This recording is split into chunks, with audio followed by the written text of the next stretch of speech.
نحمده ونصلي على رسوله الكريم أما بعد فأعوذ بالله من الشيطان الرجيم بسم الله الرحمن الرحيم إلا تنصروه فقد نصره الله إذ أخرجه الذين كفروا ثاني اثنين إذ هما في الغار إذ يقول لصاحبه لا تحزن إن الله معنا فأنزل الله سكينته عليه وأيده بجنود لم تروها وجعل كلمة الذين كفروا السفلى وكلمة الله هي العليا والله عزيز حكيم صدق اللہ العظیم۔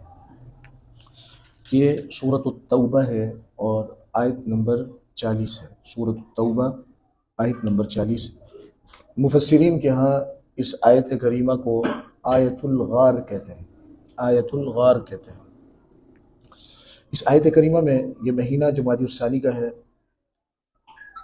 جناب صدیق اکبر رضی اللہ تعالیٰ عنہ کا یوم وفات اسی مہینے کی 22 جمادی الثانی کو ہے۔ اسی مناسبت سے آج اس سلسلے میں کچھ معروضات عرض کروں گا۔ سب سے پہلی بات یہ ہے کہ حضرت ابوبکر رضی اللہ تعالیٰ عنہ وہ صحابی رسول ہیں کہ جن کے والد صحابی ہیں، آپ کی والدہ صحابیہ ہیں، آپ خود صحابی ہیں، آپ کی اولاد میں آپ کے بیٹے اور بیٹیاں صحابی اور صحابیات ہیں، اور چوتھی پشت میں حضرت اسما رضی اللہ تعالیٰ عنہا کے بیٹے عبداللہ ابن زبیر رضی اللہ تعالیٰ عنہ وہ صحابی رسول۔ تو آپ صحابہ کرام میں وہ واحد ہستی ہیں کہ جن کی 4 پشتیں وہ ہیں کہ جن کے بارے میں اللہ کے محبوب پیغمبر نے فرمایا لا تمسن نار رآنی، اسے جہنم کی آگ نہیں چھوئے گی جس نے مجھے دیکھا۔ اس سے بڑی سعادت اور کوئی نہیں۔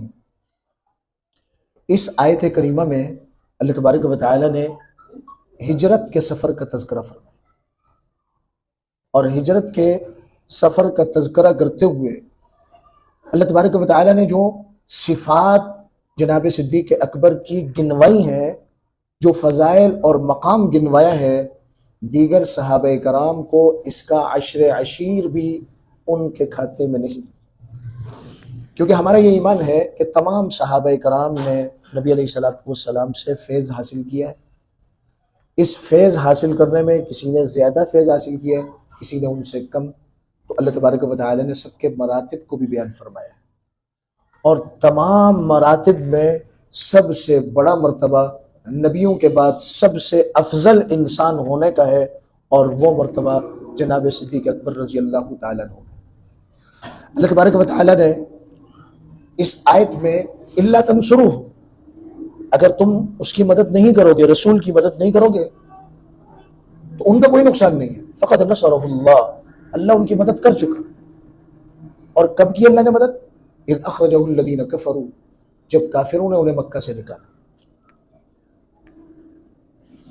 اس آیت میں سب سے پہلی بات جو مفسرین فرماتے ہیں کہ نبی علیہ السلام سے جناب صدیق اکبر نے پوچھا، جیسے دیگر صحابہ کرام نے پوچھا کہ اللہ کے نبی ہم ہجرت کر سکتے ہیں؟ آپ نے اجازت دے دی۔ جناب صدیق اکبر نے پوچھا اللہ کے نبی میں ہجرت کر سکتا ہوں؟ آپ نے کہا نہیں، ابھی ٹھہرے۔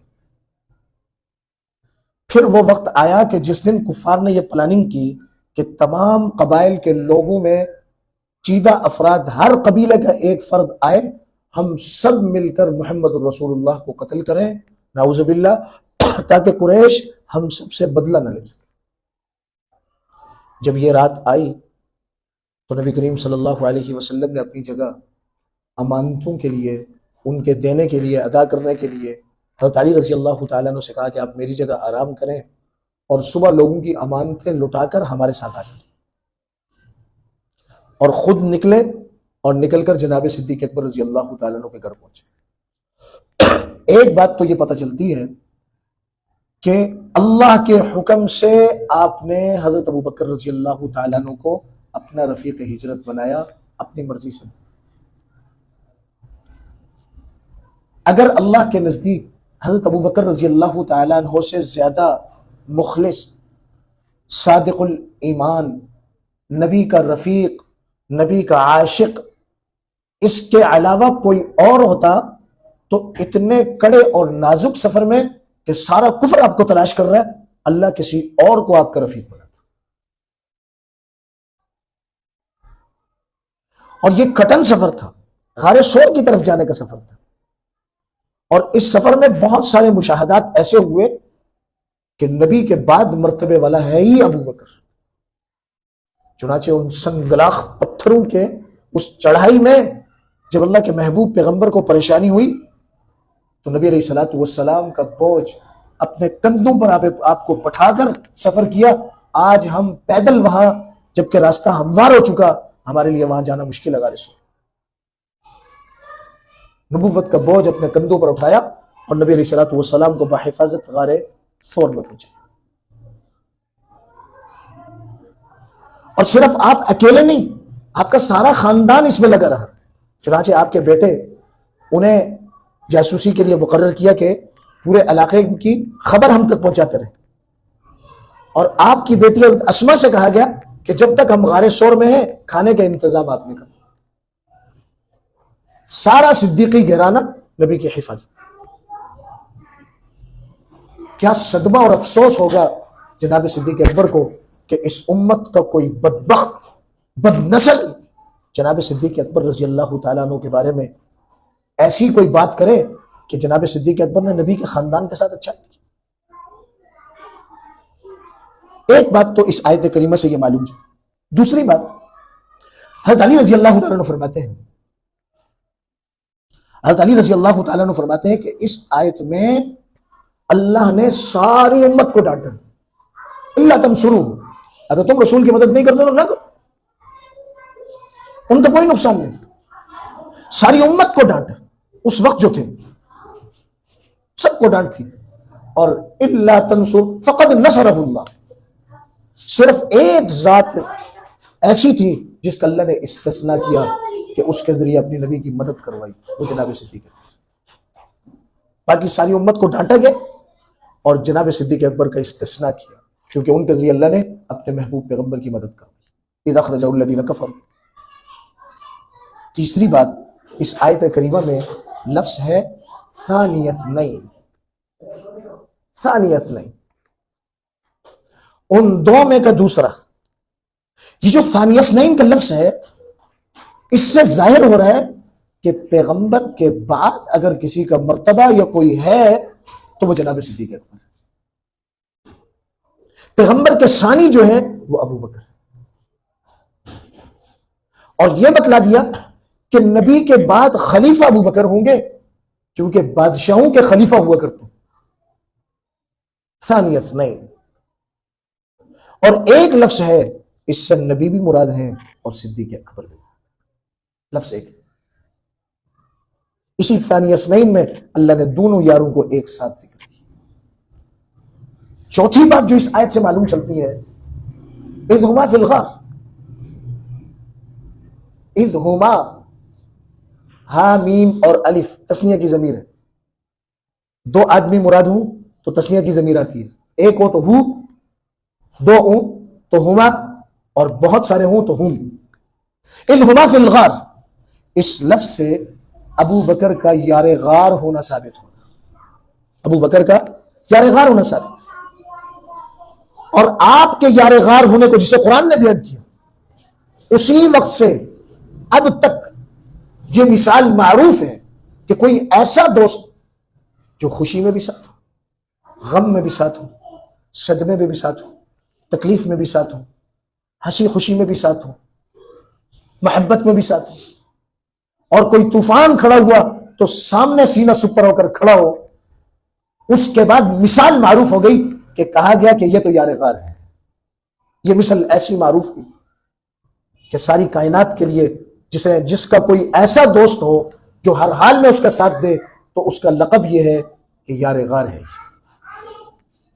پانچویں بات اس آیت کریمہ سے یہ معلوم چلی، صاحبہ اذ یقول لصاحبہ، اپنے صاحب سے کہا، اپنے صحابی سے کہا، اپنے ساتھی سے کہا. کیا کہا؟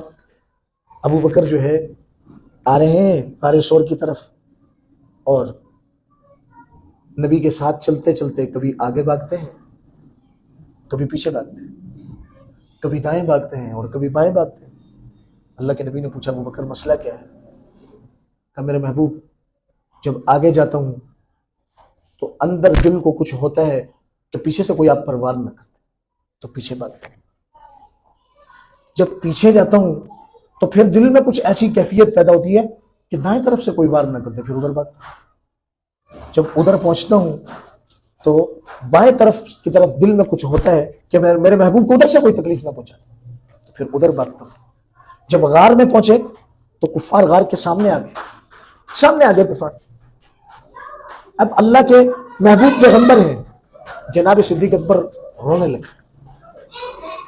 نبی نے پوچھا ابو بکر روتے کیوں ہو؟ کہ میرے محبوب اگر میں قتل ہو گیا، دشمن سامنے ہے، تو ایک شخص ہلاک ہو جائے گا، اور آپ کو کچھ ہو گیا تو ساری امت ہلاک ہو جائے گی، اس لیے روتا ہوں۔ اس وقت اللہ نے نقشہ کھینچا، اس وقت اذ یقول لصاحبہ، اپنے صاحب سے، اپنے رفیق سے، اپنے یار غار سے کہا لا تحزن، لا تخف نہیں کہا، خوف اپنا ہوتا ہے، غم کسی کا ہوتا ہے، خوف اپنا ہوتا ہے، غم کسی کا ہوتا ہے۔ ابو بکر نے تو اپنی جان کو جان ہی نہیں سمجھا، بس ایک ہی صحابہ کرام، جملہ صحابہ کرام کی ایک ہی شان تھی، میں کٹ جاؤں میرے محبوب کو کچھ بھی، بس یہ شان تھی صحابہ کرام۔ اور جناب صدیق اکبر یہ تو نبی کی محبت میں انہیں تو کہا ہی جاتا تھا فنا فی الرسول، فنا فی الرسول، یہ تو رسول پر فدا تھے۔ ان سے اللہ کے نبی جب کوئی مشورہ پوچھتے تو یہ مشورہ اپنی ذات سے نہ دیتے، بلکہ محبوب کے چہرے پر دیکھتے کہ آپ کے چہرے کے آثار کیا بتاتے ہیں، تو جو نبی کی چاہت کو پہچانتے تو نبی کی چاہت کے مطابق مشورہ۔ آپ نے کبھی مشورہ اپنی ذات کے لیے نہیں دیا، نبی کی چاہت کے مطابق مشورہ دیا۔ اذ یقول لصاحبہ، نبی نے کہا میرے غم میں مرے جانے والے ابو بکر لا تحزن، غمگین مت۔ تو یہاں پر کہ جو لصاحبہ سے آپ کی صحابیت قرآن سے ثابت، اگر کوئی آپ کی صحابیت کا انکار کرے گا تو قرآن کی اس آیت کا انکار کرنے کی وجہ سے کافر ہو جائے گا۔ آگے لا تحزن، لا تحزن، غم مت کرو۔ قرآن کے اس لفظ نے بتلایا کہ صدیق اکبر کو اپنا غم نہیں، اپنا خوف نہیں تھا، نبی کا غم کھائے جا رہا تھا، تو ان کے اندر کا اخلاص اللہ نے بیان کیا، نبی کے ذریعے کلمایا لا تحزن، غمگین مت۔ اور نبی علیہ الصلوۃ والسلام نے تسلی دی۔ اور ساتویں بات جو اس آیت کریمہ سے اللہ تبارک و تعالی نے نبی علیہ الصلوۃ والسلام سے کہلوایا، ان اللہ معنا، ان اللہ معنا، کہ کفار کی دشمنی جس طرح نبی کے ساتھ تھی اسی طرح صدیق اکبر کے ساتھ بھی تھی، جس طرح نبی کے ساتھ دشمنی تھی ایسے ہی صدیق اکبر کے ساتھ تھی۔ تو نبی سے کہلوایا ان اللہ معنا، اللہ ہم دونوں کے ساتھ۔ جو معیت، جو تائید عزتی نبی کے ساتھ تھی، وہی تائید، وہی معیت صدیق اکبر کے ساتھ۔ اور آٹھویں بات فانزل اللہ سکینتہ، فانزل اللہ سکینہ، کہ اللہ نے ان پر سکینہ نازل کی، علیہم، تسلی دی۔ سکینہ کسے کہتے ہیں؟ اطمینان، اطمینان قلب، ان کے تڑپتے دل کو اللہ نے طمانینت عطا کی۔ اور اس سلسلے میں ابن عباس رضی اللہ تعالیٰ عنہ فرماتے ہیں کہ سکینہ کا معنی ہے طمانینت قلب۔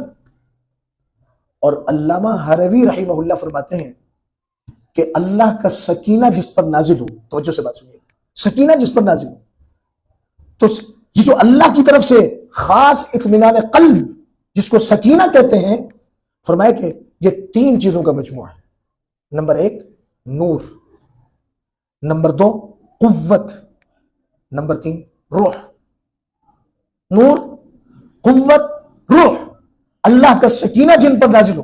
غزوہ احد میں صحابہ کرام پر یہ سکینہ اللہ نے نازل کی، اور یہاں پر غار میں، غار ثور میں جناب صدیق اکبر رضی اللہ تعالیٰ عنہ، یہ کیا چیزیں بھی؟ نور، قوت اور روح۔ نور سے قلب روشن اور منور ہوتا ہے، اور انسان کا دل جیسے آنکھ دیکھتی ہے تو اس کا دل بھی حق کو بھی دیکھتا ہے، باطل کو بھی دیکھتا ہے، حق کی طرف جاتا ہے، باطل سے بھاگتا ہے۔ ایسا سکینہ اللہ نے نازل کی جناب صدیق اکبر رضی اللہ تعالیٰ عنہ۔ اور یہ جو قوت ہے، قوت جو ہے یہ دل میں عزم و استقلال پیدا کرتی ہے۔ چنانچہ نبی کے دنیا سے جانے کے بعد سب سے زیادہ عزم و استقلال کے ساتھ پورے دین کی حفاظت کرنے والے صحابہ کرام میں سب سے زیادہ جری اور بہادر جناب صدیق اکبر رضی اللہ۔ اور روح جو ہے، روح یہ دل میں، قلب میں حیات پیدا کرتی ہے اور زندگی، دل میں حیات اور زندگی کو بیدار کر دیتی ہے، اور یہ روح انسان کو خواب غفلت سے بیدار کرتی ہے، جگا دیتی ہے، انسان غافل نہیں ہوتا۔ تو جس پر اللہ کا سکینہ نازل ہو اس کا دل روشن اور منور ہو جاتا ہے، پرعزم اور استقلال کے ساتھ دین پر چلتا ہے، اور اس غفلت اس سے بھاگ جاتی ہے اور ہمیشہ بیدار رہتا ہے اللہ کے احکامات کے ساتھ۔ فانزل اللہ سکینتہ علیہ۔ اور نمبر 9 اللہ فرما رہے ہیں وَأَيَّدَهُ بِجُنُودٍ لَمْ تَرَوْهَا، ہم نے ان کی مدد کی ایسے لشکر سے جسے تم نہیں دیکھتے۔ کیا؟ غار کے منہ پر مکڑی نے جالا تن دی، کبوتری نے انڈے دے دیے، گھونسلہ بن گیا، دیکھتے ہی دیکھتے، پتہ ہی کچھ نہیں ہے، آنکھ نے دیکھا ہی نہیں۔ غائبانہ مدد نبی کے ساتھ بھی ہے اور صدیق اکبر کے ساتھ بھی۔ وَجَعَلَ كَلِمَةَ الَّذِينَ كَفَرُوا السُّفْلَىٰ وَكَلِمَةُ اللَّهِ هِيَ الْعُلْيَا، نبی کا کلمہ، صدیق اکبر کا کلمہ اللہ نے بلند کیا اور کفار کے کلمے کو اللہ نے پست کر دیا، کفار کو شکست ادا کی اور نبی اور صدیق کو فاتح بنا دی۔ گرامی قدر سامعین، یہ تو صرف ایک آیت ہے جس میں صدیق اکبر رضی اللہ تعالیٰ عنہ کے اتنے فضائل ہیں۔ اس کے علاوہ کئی ساری آیات ہیں جو صدیق اکبر رضی اللہ تعالیٰ عنہ پر بولتی ہیں، اللہ کی طرف سے گواہی ہیں، صدیق اکبر کی شان ہے۔ یاد رکھنا چاہیے کہ صحابہ کرام تاریخی شخصیات نہیں بلکہ صحابہ کرام قرآنی شخصیات۔ آج کے درس میں جو بات ہم نے لینی ہے جناب صدیق اکبر رضی اللہ تعالیٰ عنہ کے احوال کو سامنے رکھ کے کہ دین کے لیے کس طرح بیدار مغزی کے ساتھ انہوں نے دین کی حفاظت کی، اور ان کی اہم ترین صفت کہ ساری زندگی سچ بولا، کبھی بھی جھوٹ نہیں بولا، حتیٰ کہ ان کی بیٹی ام عائشہ پر تہمت لگی اور 1 مہینہ بیت گیا، کتنا اپنی زبان سے ایک مرتبہ بھی یہ نہیں کہا کہ میری عائشہ ایسی ہے، میری عائشہ ایسی ہے، میری عائشہ ایسی ہے۔ جب سورہ نور نازل ہوئی، نبی علیہ الصلوۃ والسلام تشریف لائے تو جناب صدیق اکبر اور ان کی اہلیہ ام عائشہ سے کہنے لگی کہ نبی کا شکریہ ادا کر۔ ام عائشہ نے کہا کہ میں تو اپنے اللہ کا شکریہ ادا کروں گی کہ جس نے میری برات نازل کی۔ نبی کے گھر سے تو میں روتی ہوئی آئی تھی، اور اپنے ابا سے مخاطب ہو کر کہا ابا جی اس پورے مہینے میں ایک مرتبہ بھی آپ نے اپنی زبان سے نہیں کہا کہ میری بیٹی پاک دامت ہے۔ جناب صدیق اکبر رضی اللہ تعالیٰ عنہ کہنے لگا اے میری دختر، میری بیٹی، آسمان اور زمین ابو بکر کو جگہ نہ دیتے کہ ابو بکر بغیر تحقیق کے کوئی بات کہتے تھا۔ ابو بکر نے صبر کیا کہ یہ نبی کی گھر والی ہے، ان پر بہتان لگا ہے، اللہ ہی اس کا کوئی فیصلہ فرمائے۔ تو ایسے کڑے امتحان میں بھی وہ بات اپنی زبان سے نہیں کی جس کا خود ذات میں علم نہیں تھا۔ آج ہم اپنے بچوں کے بارے میں دیوار بن کے کھڑے ہو جاتے ہیں، نہیں جی میرا بیٹا ایسا نہیں کرتا، میرا بیٹا ایسا نہیں ہے، میرا بیٹا ایسا نہیں ہے۔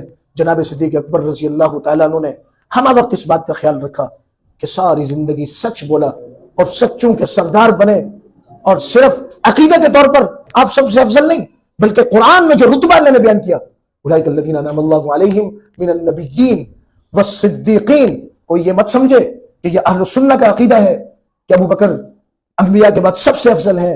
یہ اہل سنت کی اپنی بنائی ہوئی بات نہیں ہے، یہ قرآن کا فیصلہ ہے کہ نبیوں کے بعد مرتبہ صدیقین کا ہے، اور ان صدیقین کے بے تاج بادشاہ جناب صدیق اکبر رضی اللہ تعالیٰ۔